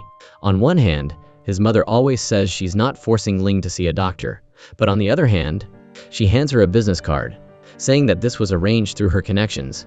Every word she says seems to imply that Ling is old, and that not resolving the problem will only drag things out. Zhou Yu's mood at this time is extremely complicated. He doesn't dare directly ask Ling to see a doctor, and he doesn't dare disobey his mother. Every time he faces this pressure, he just feels like he's a man stuck in the middle, and it's truly pathetic. Luckily, this business card ultimately falls out on its own, making everything seem to fall into place. In the end, Ling still decides to go get checked out. Although her heart is full of hesitation and anxiety, she knows that without a clear diagnosis, she'll never escape these accumulating worries. A week later, the test results are in. Ling is relieved. Her hormones and ovarian function are completely normal. Her fertility is fine, and there's absolutely nothing wrong with her health. But the doctor's next words make her tense up. The doctor suggests that, because her body is fine, Shui, you should also get tested. After all, good soil needs good seeds. At first, Shui Yu doesn't realize the seriousness of the issue, until he goes to the andrology center and undergoes a series of absurd and embarrassing tests. It's a scene he never imagined. Soon the test results are in, hitting Shui Yu like a ton of bricks. He never expected to be diagnosed with azoospermia, no sperm count. The doctor reassures him that the situation isn't hopeless, and that they can perform a surgical extraction to test whether sperm can be found. This surgery requires a 1 or 2 day hospital stay. But the hardest part isn't the surgery itself, it's how to face his mother. Shuoyu and Ling both know that telling her this news will definitely cause a storm. To avoid her questioning and unnecessary worries, they decide to make up a reason, pretending to go on a trip, when they're actually going to the hospital for surgery. But this secret trip is almost exposed by his mother. Every urgent phone call, every concerned message, only makes them more tense, afraid of being found out. In the days after the surgery, Shui Yu is filled with anxiety about the results. Almost every day he chases after Ling, asking, "So, how many are there?" His voice is a mixture of helplessness and expectation, unable to hide his deep fear. Ling looks at him, her mood complex. Should she really tell Shui Yu the truth, that they will never have children of their own? She can sense the urgency in his words, but she also knows that she's helpless at this moment. So she can only stiffly change the subject, asking him what he wants to eat. If a friend cares about you, is filled with loss and sadness, but doesn't say anything, outwardly still appearing strong, what should you do? Should you silently be by their side, or should you try to find a language to touch that fragile heart? Ling has never felt so deeply helpless. She doesn't know what she can do for Shui Yu in this moment of uncertainty. They look at each other, but they feel so distant. Ling confides in Ren about her confusion. Ren's answer is brief but insightful. Maybe the other person just needs to be alone to think. Knowing that you care about him is enough. Perhaps Ling doesn't need to find a solution right away. Perhaps the most important thing is to let Shui Yu know that she's by his side, enduring everything with him. But reality is often very dramatic. After Shui Yu is discharged from the hospital, the two of them pretend to end their trip and return home. The atmosphere at home is completely unsuitable for their mood. The little niece is dancing in the living room, and his mother praises her for being clever and bright. Her words all about wanting a baby. It's all about the good genes. She doesn't notice Shui Yu's silence. Meanwhile, at the hospital, the doctor has confirmed that he has azoospermia. No matter how much he tries to deny this fact, it continues to attack him, making it hard for him to breathe. The doctor even suggested that if he wants to have children, his only options are adoption or other alternatives. Ling can sense her husband's silence. She wants to comfort him, but she finds that she can't even get the words out. This sense of helplessness is like a giant stone blocking her throat. After they get home, Shui Yu locks himself in his room. He stares intently at the computer screen, frantically searching for information related to his condition. The more he searches, the more he feels helpless and hopeless. The two people tacitly decide to hide the illness, not letting their mother know. However, life always likes to play tricks on people. And, while doing laundry, his mother happens to find Shui Yu's test report. Early in the morning, the atmosphere in the house becomes extremely heavy. The two people go downstairs, only to find an empty table, with no sign of their mother. Ling hurriedly knocks on her door, but no one answers for a long time. His mother is in her room, crying. She has taught for 35 years, always emphasizing living honestly and never lying. She even blames her son for never lying like this before, and now he has something he's not telling her. The camera shows a bit of irony. His mother sitting on the bed leaning against a green potted plant, and the plant does not move a millimeter. This is the invisible father. The house may as well not have had him, because even if there is big trouble, nothing is said. Nothing. From outside the door, the two people quickly realize that his mother has probably found the test report. The mother-in-law just looks on. They want to persuade her to calm down. However, unexpectedly, the washing machine has torn the test report to shreds, so his mother can only see the words, "Surgery." She mistakenly believes that the two people didn't want to have children, and went to the hospital for surgery, and has even gotten rid of the baby. Facing such a misunderstanding from his mother, Shui Yu is stunned. He stammers, wanting to explain the actual situation of his surgery, but Ling suddenly stops him and takes all the responsibility on herself. Ling tells her mother-in-law that during a checkup, there were some small problems, so she went for surgery. Now the surgery was very successful. Only the doctor said that she can no longer get pregnant. Ling does this because she wants to reduce the burden on her husband. She doesn't want Shui Yu to have to bear any more pressure, but her choice puts Shui Yu in another difficult situation. Emotionally, he quietly leans against the wall, sighing. On the way to work, Shui Yu suddenly has an emotional outburst. He feels that Ling shouldn't make decisions for him. No matter how good her intentions may be, this matter concerns him, and the responsibility should be borne by him. Ling, on the other hand, feels that since the two of them won't have children in the future, and she didn't want to give birth before, then she should just bear this responsibility. Her tone seems gentle, but the fatigue and resentment in her heart can't be hidden.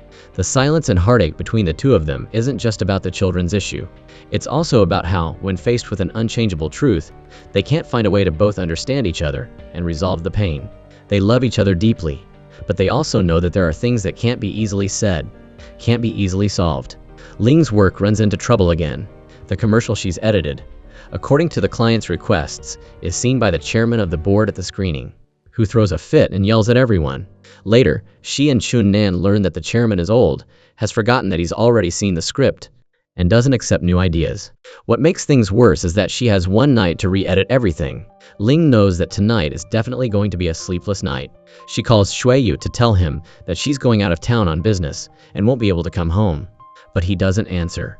Shuiyu's phone is ringing non-stop on the other end, and Shuiyu is very confused about what he should do. There is confusion, and he can't put those feelings into words. The female colleague next to him recognizes something, and intentionally starts a topic to probe her, talking about the work skills that Shuiyu usually teaches her. She seems extremely grateful, seemingly wanting to use these words to close the gap between the two people. The colleagues hear that Ling is going out of town on business today, and Mother Zhang is also going to Halian to worship. So they all gather at the Zhang's home for a party. The female colleague takes the opportunity to bring her son over, pretending to return the jacket that Shuiyu had lent her before, and openly steps into Ling's territory. At the same time, Ling is out of town editing a film. Coincidentally, her work location is her old high school. Chun Nan sees that she keeps looking sad, so he takes her to revisit some of the delicious food from their student days. Although Ling forces a smile, the fatigue and disappointment in her eyes can't be hidden. After walking for a while, Ling's feet are blistered by her high heels. Chun Nan suddenly runs to a small shop next door to buy herself a pair of flip-flops, gently sitting down to help her change her shoes and put on band-aids. After changing shoes, the two people continue to walk forward in silence, surrounded by a delicate atmosphere. Chun Nan's hand, hidden behind his back, occasionally rises, wanting to put it around Ling's shoulder. However, each time his hand hesitates and struggles, then slowly lowers again. Xiao Yu's party continues, and he takes his female colleague and her young son, Xiao Shu, to the side, playing Lego with them. Xiao Shu innocently takes a few small bricks and easily puts together a small family, pointing at it with his little hand and laughing. "This is me, this is my mommy, and this is Uncle. Uncle is my daddy. They're a family." The female colleague is clearly a little flustered, afraid that this statement will cause unnecessary embarrassment. Shuiyu is also a little stunned, with a complicated expression, but he quickly returns to his calm demeanor. As the clock strikes midnight, Xiao Shu still doesn't want to go home. Shuiyu lets him play for a little longer, and watching Xiao Shu intently assemble the Lego, Shuiyu realizes that deep down, he yearns to have children. He almost unconsciously projects this desire onto the boy in front of him. On Ling's side, she's reminiscing about her college days with Chun Nan, and there is so much history to recall. The reminiscing is always tinged with an atmosphere that's both familiar and delicate, sometimes teasing, sometimes silent. Chun Nan mentions that time the campus flooded, laughing as he recalls how he rushed around like an ant on a hot stove, trying his best to save Ling. It was in his rush that he declared his love. Ling just laughs it off, thinking that it was just a joke. Chun Nan suddenly stops speaking, looking directly at Ling, his tone a little serious. "If we could start over, would we still end up together?" Ling sighs, helplessly asking him, "Start over from where? After graduation? Or when you didn't go to London for your master's degree and disappeared? Or when you didn't get married and divorced in London? You went off for 15 years. Her words are tinged with a little calmness, perhaps because she no longer has any lingering feelings about this question. Chun Nan seems a little sulky, cursing himself for being deserving of his lot. He recalls the missed opportunities, feeling that if he hadn't run away back then, maybe things would be different now. He imagines that if they started over, it would be a whirlwind romance, having a crazy wedding, going to Paris for their honeymoon, and not even living with his parents-in-law, living a free and easy life without kids. Ling stops him and says, "This is crazy." He is living in the past. Ling has moved forward. All of this is only if. She doesn't want to relive those unrepeatable pasts. Life can't be rebooted. Every time she hears Chun Nan say this, she feels a sense of helplessness, because in her heart, those past feelings have faded with time and can't be turned back. Chun Nan says that when he heard that Ling was getting married, he prayed that Ling would marry a jerk, so that she could quickly get divorced. Ling almost bursts with anger, wondering how he could be so mean. But there's nothing she can do about it. Chun Nan just hates Shui Yu. What kind of person is Shui Yu? In his eyes, he's someone who never lies and never speaks ill of others. When he first met Chun Nan, he didn't hesitate to consider him a friend. Shui Yu's sincerity puts him under a lot of pressure. If he were a jerk, he would have tried to steal Ling. Ling looks at Chun Nan, puzzled. Sounds like you kind of like Shui Yu, huh? Anyway, Chun Nan finally changes the subject and says that he's been a bad friend. He does not want the relationship that you have. He starts acting like a matchmaker, telling Ling that men are actually very easy to please, and that a little bit of pleading can sway them, just like Aragaki Yui, whose smile is so sweet. Arriving at Taipei train station, Shui Yu is standing outside, waiting for Ling, looking like his mood has improved. Just then, Chun Nan, like a bloodhound-smelling gossip, declares that if the two of them actually get divorced, he'll be the first in line to marry Ling, seemingly having completely let go of the past. After chasing away this annoying guy, Ling sincerely apologizes to Shui Yu. These days, she has thought a lot, and she has finally realized that she shouldn't have acted like a savior that day, taking all the responsibility on herself without saying a word. Shui Yu also sincerely apologizes, admitting that his mood has been like a roller coaster, making her worry. As they prepare to get in the car to go home, Ling notices that the helmet strap is short. After riding for a while, she asks Shui Yu if he's given anyone a ride recently. He explains in a vague way that he lent it to a colleague a few days ago, but doesn't mention that. After the party at the Zing's house that night, the female colleague had actively stayed to help him clean up, and then he had driven her and her son home. The helmet had clearly been specially adjusted at that time. The moment she pushes open the door to their house, Ling almost thinks she's walked onto the wrong movie set. The living room is full of relatives, aunts and uncles sitting all over the sofa. With her aunts and uncles all present, it's as if there are even more potted plants than usual, suddenly turning it into a botanical garden. The mother-in-law is leading a feng shui master around the living room, pointing and muttering terms like desire for fertility position and enlightenment charm, seemingly preparing to perform a mysterious ritual. Ling and Shui Yu look at each other, sighing inwardly. This isn't about wanting fertility, it's clearly about wanting fate. They force a smile, not daring to respond, only standing to the side, pretending to be deaf and mute, while calculating how to get through this fertility play without offending anyone. At midnight, Ling wakes up from a nightmare. In her dream, her bed is moved to the middle of the living room. Aunts and uncles form a circle, like watching a circus animal in a zoo, observing her and Shui Yu's baby-making plan. Sweating profusely, she shakes Shui Yu awake, her voice trembling as she asks, "We don't really have to move to the living room, do we?" Zhou Yu groggily comforts her, promising to talk to his mother. The next morning, Ling's nightmare comes true. She barely reaches downstairs to discover her home transformed into a conference zone. Aunts and uncles have swarmed the halls, and Ling has found that there is nowhere to hide in the house. The women are so intent on getting you pregnant. They also reminded Ling not to kill and to be a vegetarian. The second aunt then shoves a limited edition package of traditional Chinese medicine into her hands, saying that she had to stand in line from 4 a.m. to buy it, and that drinking it would definitely cure her and lead to her giving birth to a son in one shot. She also tells Ling not to listen to the Western doctors, because this medicine can cure everything. Ling forces down the medicine, barely able to suppress her nausea, almost throwing up on the spot a fishy smell. The aunt next to her says that this is donkey hide gelatin, which nourishes yin and blood, and is very expensive. What's even more ridiculous is when Ling questions whether this counts as killing animals. The aunt then says that because it's traditional Chinese medicine, it doesn't count as killing animals. The relatives take turns surrounding Ling, injecting her with medicine. Shui Yu really can't take it anymore, planning to call his mother upstairs to explain the truth, but his mother doesn't respond at all, insisting that Shui Yu has to say it in front of everyone. He stammers, the words almost at his lips, when he is interrupted by a relative who comes to the house, and it is just too much to bear. His life is no longer his, and he can do nothing about it. The mother seems to have informed all the women in the family, like the eldest sister-in-law and the third cousin, who have all come together to reform Ling. Everyone who enters has to say to Ling, "Keep going," and also recounts how many times they've failed at artificial insemination and in vitro fertilization, advising Ling to find a new doctor, guaranteeing it will be effective.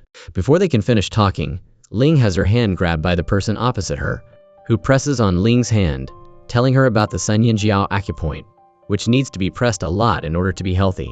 What's even more terrifying is when the company arrives to move things. Ling's nightmare has come true. Ling blinks, watching as her bed is moved to the middle of the living room. The whole family sits on chairs, observing the birth of the new baby. The mother-in-law is enthusiastically discussing building a partition. Even with a partition, can there be any privacy with people coming and going? It's truly a public execution. While they're talking, the second sister-in-law brings over a new bowl of medicine. And all the relatives clap their hands, wildly cheering on Ling. Just as she's about to collapse, Shui Yu suddenly stands up, snatching the bowl of medicine from her hand and gulping it down. The mother collapses, screaming, "This is medicine for curing infertility. You can't drink it." Shui Yu finally loudly declares the truth. "I'm the one who's infertile." The mother still pretends to be clueless. "Of course you can't get pregnant. You're a son. Of course you can't give birth. You can't get pregnant." He then explains more clearly, "I'm the one who's infertile." In an instant, the atmosphere in the living room is like it is under the weight of the world. All the family members frozen in place. That evening, Ling sees that the mother is still not asleep. The mother is flipping through old photos, recalling Shui Yu's sickly past. Shui Yu's health hasn't been good since he was little. As soon as it gets cold, he either gets a cold or diarrhea. "I've taken him to see the doctor so many times that I'm scared. Originally, I didn't know how to cook. It's because Shui Yu couldn't eat food from outside that I had to learn how to cook. I went to work and took care of him at the same time. I was really tired. Every time I went to the temple, I prayed to Buddha to bless him, to bless Shui Yu to eat well and sleep well, and to grow up healthy." The mother suddenly asks Ling, "Is it because I liked eating corn too much? Did I eat too much corn while I was pregnant, so that Shui Yu became like this?" She mumbles, "I must have done something wrong somewhere." Ling, with a bitter heart, tells her mother-in-law, "You didn't do anything wrong. Shui Yu is extremely healthy. He eats well and sleeps well. Today, the bed has been moved downstairs, so the two of them can only sleep on the floor. She can't sleep at all, but Shui Yu, even sleeping on the floor, can snore." Looking at the bed frame in the living room, Ling decides to move it back. But the mother-in-law hurriedly stops her. "It's heavy. You can't move it alone." Ling waves her hand, recounting her experiences in Taipei. "Since coming here 10-odd years ago, I've moved 6 times, which means moving every 2-3 years. So I'm very familiar with these things. One time, I had only lived somewhere for half a year, when the landlord said they were selling the house and wouldn't rent it out anymore." Ling laments, "Renting a house is really like staying in someone else's home. Afterwards, every time I moved, I swore that one day I would have a home of my own." The mother-in-law looks at Ling, seemingly thinking about something. The two women are dismantling the bed frame. Her husband, who is always like a houseplant, unexpectedly makes an appearance. It is very rare. He's come to help, and Shui Yu also comes downstairs to help. After the storm, the family unexpectedly unites. The next day, the female colleague gives Shui Yu a lunchbox, and then takes out a video of her son playing with Lego, inviting him to watch. There is a little bit of expectation in her eyes, seemingly testing his reaction. Just then, Ling calls, arranging to go see a movie with Shui Yu tonight. The female colleague lowers her head and doesn't say anything, not knowing what she is thinking. That evening, Ling accidentally meets the pharmacy owner at the movie theater. The two people chat about happiness and effort in marriage. Ling says that she got into a car accident that caused her to marry the right person, so she got married a year later. When asked about whether she's happy, she feels that her marriage is hard to define as happy or unhappy. And sometimes when they argue, she thinks that she would be better off alone. But when they overcome difficulties together, she feels a little happy. Perhaps that's what marriage is like, not completely happy, but working together to get closer to happiness. The movie is about to start and Shui Yu sends a text, saying that he's still entertaining clients and can't get away.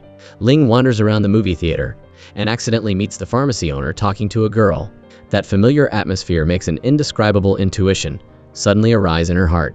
She vaguely remembers that the girl also seems to be a customer at the pharmacy. Watching the pharmacy owner copy the same routine he used on her, Ling understands. So, this guy is juggling many balls. It turns out that when she feels lonely and cold, a simple word of concern from someone else has the power of Buddhist light, causing people to wear a filter. Not seeing that in the other person's universe, there are clearly all kinds of people. Ling has always thought that the pharmacy owner was Ren, that a badly timed concern could be taken as comfort, which is why I felt for him. This time, she is absolutely no longer entangled, and she says goodbye to Ren in her heart. At the same time, Shui Yu's party has turned into another vortex of uncertainty. The alcohol ferments in his body, causing dizziness that makes him lose control of himself. He and the female colleague get in the same car, and when the car stops, Shui Yu unexpectedly knocks on the door of the female colleague's house. causing his marriage and the trust between him and Ling to once again face an unforeseen test. Sui Yu doesn't come home all night, and no matter how many times she calls, he doesn't answer. Ling tosses and turns all night, her heart in a mess, her unease like a heavy stone pressing on her chest, making her sit by the bed early in the morning, unable to figure it out. She's thought of countless possibilities, thinking that he's busy at work and hasn't had time to come back, thinking that he might just be drunk outside, but none of these conjectures can bring her any comfort. She stares at her phone, waiting for a call, waiting for the moment Sui Yu returns, wanting to hear an explanation to answer the questions in her heart. Finally, Sui Yu pushes open the door and walks in. He wants to say something, but he doesn't know where to start. Every sentence seems to make things more complicated. He says that he's clearly not good at drinking, but he tried to help the female colleague with the alcohol, and as a result, he got drunk and lost control. As for why he slept at the female colleague's house, he can't explain it clearly either. That night, he says, he was groggy and just slept on the floor of his colleague's house. After waking up, he was startled, so he hurriedly packed his things and ran home. Listening to his explanation, Ling feels very annoyed. Although she wants to believe him, his actions are really too suspicious. As soon as Sui Yu gets back, he rushes to take a shower, saying that he's all smelly of alcohol, which only increases Ling's suspicions. And what makes her even more upset is that Sui Yu receives a text message from that female colleague on his phone. Although it's just a normal meeting announcement at this moment, it's like a needle piercing her heart. Every detail seems particularly suspicious, making Ling's emotions gradually uneasy, as if something is secretly happening, and she can't seem to stop it. Ling faces Sui Yu's phone, her heart in a mess, as if being pulled back by 1,000 strings.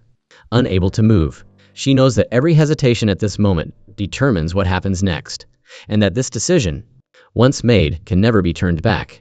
She wonders if she should really open that phone. Colleagues give Ling their opinions, and Na, with a serious expression, warns her, absolutely don't look at the phone. Once you see those images, your heart will never escape. All trust will collapse, and you'll never be able to trust anyone again. It seems she's had a similar experience. Chun Nan continues to play the voice of reason, analyzing from his perspective. It's better to find evidence than not find evidence, but not believe that he's cheating. Then you'll become paranoid, and every call and every message will make your heart beat fast. Unable to calm down, Chun Nan's ex-wife was driven crazy by this constant suspicion. But he feels that Sui Yu probably wouldn't cheat, jokingly saying, "But he's Sui Yu, he's Snow White. He wouldn't lie to you." Unexpectedly, Snow White turns out to be the easiest to deceive. Sure enough, reality quickly proves Ling's worries. That day, she intentionally goes to the building where Sui Yu's company is located, wanting to see the results for herself. She accidentally meets Sui Yu's female colleague, who is always friendly and enthusiastically calls him Senior. When she sees Ling standing there, her attitude immediately turns cold, and she even turns around and leaves. Ling also discovers that Sui Yu's shirt at home has the exact same scent as the female colleagues. At midnight, Ling's heart is still unable to calm down. She finally couldn't help but reach for Sui Yu's phone. The phone screen lights up, and in her hand is like Pandora's box being opened. Secrets that she didn't know are revealed, and the truth that she dared not believe finally comes to light. Sui Yu is actually Ren. To know the truth, she pretends not to have discovered anything, texting Ren to arrange a meeting. Ren unexpectedly agrees. The fire of anger in Ling's heart is like a wildfire, spreading endlessly. But in reality, she doesn't even know whether she wants Sui Yu to come or not. At the appointed time, Sui Yu carefully appears before his wife. Facing Ling's anger, he explains. It turns out that once, Ling didn't bring her phone with her, and he happened to see a notification from the dating app on her phone. To understand Ling's thoughts, he also downloaded the software, using a fake identity to chat with her. Through a virtual identity, he was trying to understand the real Ling. After all, some things are hard to say when face to face, and this virtual identity could help him comfort Ling's emotions promptly. Ling is too lazy to nitpick at how strange this behavior is, but she's still curious. Even if he downloaded the software, how could he have matched with her so accurately? Sui Yu triumphantly laughs. It's simple. I checked all of Ling's ideal criteria, like being humorous, talkative, liking travel, movies, and literature. All of these were selected to match the right person to the right task. He cheated blatantly. But Sui Yu also has a clear suspicion. If he didn't discover that Ling was going to be the profile he matched with, then how had Ling realized the profile was him? Having no other choice, Ling has to admit that she secretly looked at his phone. But she says it without a trace of guilt, saying, "That's what you get for drinking with a female colleague overnight. and having her scent left on your shirt. Shui Yu cries foul, hurriedly explaining the jacket borrowing and returning. But the more he explains, the weaker it sounds. Annoyed, Ling directly leaves the restaurant. Seeing that he can't hide anything anymore, Shui Yu finally tells the truth about that night. After he got drunk, the female colleague confessed her feelings to him in the car. Realizing that he couldn't mislead her, he went to find the female colleague to make things clear. He confesses that he snores, doesn't close the door when he goes to the bathroom, and when his wife and mother argue, he pretends to work overtime to escape home. He's not the perfect man in his female colleague's imagination.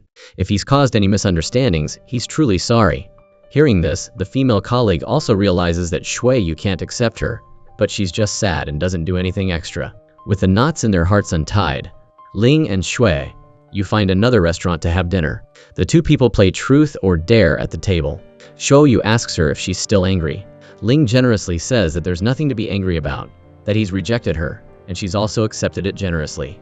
Such an intelligent girl really deserves applause. But she also reminds Shui Yu that there has to be a limit to being a good person in the future, and don't let people misunderstand.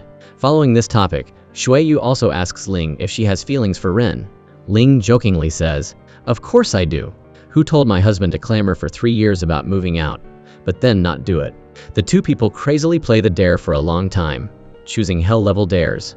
As they're about to go home, Shui Yu can't help but ask Ling, "Have you ever really thought about divorcing me?" Ling says she thinks about it every few days, but every time she thinks about how Shui Yu might cry very sadly. If they really divorced, she softens her heart and lets it go. She also asks Shui Yu if there's anything she needs to improve. Shui Yu weakly suggests that he hopes Ling won't be too quick to anger. Every time Ling gets angry, he doesn't know what to say. If possible, Ling could get a little angry first, instead of immediately having a big explosion. At the end of the game, Shui Yu asks the question that he wants to know the most. Why did Ling want to marry me? It turns out that the first time they spent the night at Ling's house, they had planned to eat dinner and watch a movie together. The client suddenly requested another edit, and Ling was completely overwhelmed, cursing loudly in the room, completely forgetting about Shui Yu's existence. She hadn't taken out the trash for 2 weeks, and she hadn't had time to replenish her sanitary pads and toilet paper. As a result, when she was done, Shui Yu had quietly done all of those things for her. At that moment, Ling thought that if she married this man, it would probably be good. The so-called right person may not fit all the ideal conditions, but is willing to accept and love all of you, and won't easily give up because the road is bumpy. Ling doesn't choose divorce, and she and Shui Yu walk hand in hand toward a so-called happy ending. This directly causes the show's scores and reputation to become markedly polarized. The reason is actually very simple. It has touched on the pain points of modern youth on the sensitive topic of marriage. The way modern young people view marriage and the thoughts of the previous generation are truly worlds apart. Young people have upgraded. Love is above all else. 2. Oneself is above all else. Marriage is just a contract. Feelings are the registered capital. Housework is the KPI to be evaluated. And the mother-in-law is like a stumbling block on the road to an IPO. Whether a marriage can last not only depends on whether you have love or not, but also on how much independence you have and how much personal space you have. The reason Ling finally chooses to persist in her marriage, even though she and Shui Yu have had unpleasant things happen, is that she still decides to continue working hard to maintain the marriage. But such an ending clearly makes many young viewers feel a little cliché. They'd rather see an ending that's more in line with reality, where everyone becomes a better version of themselves after a divorce, rather than believing again in marriage is above all else, a kind of idealism that's far removed from life. Viewers who prefer happier endings find a conciliatory, heartwarming ending, feeling that this is how true love should be. When problems arise, communicate kindly and frankly with each other, and in the end, the two people work together to reach fulfillment. This idealized depiction of marriage is criticized by some viewers as being completely divorced from reality. No matter how terrible a marriage is it really enough that if you just don't get divorced, it will definitely become good? This unchanging bond, on the contrary, makes marriage seem like a cage that imprisons ideals and freedom. More importantly, today's audience has developed a psychology of resistance to those contrived reunion plots. They watched with the mindset of seeing Ling's clear-headedness and golden sayings. But in the end, they see the screenwriter bring out a pot of chicken soup about how marriage needs to be cultivated, receiving a frustrating experience that's completely opposite to the independent female lead's image.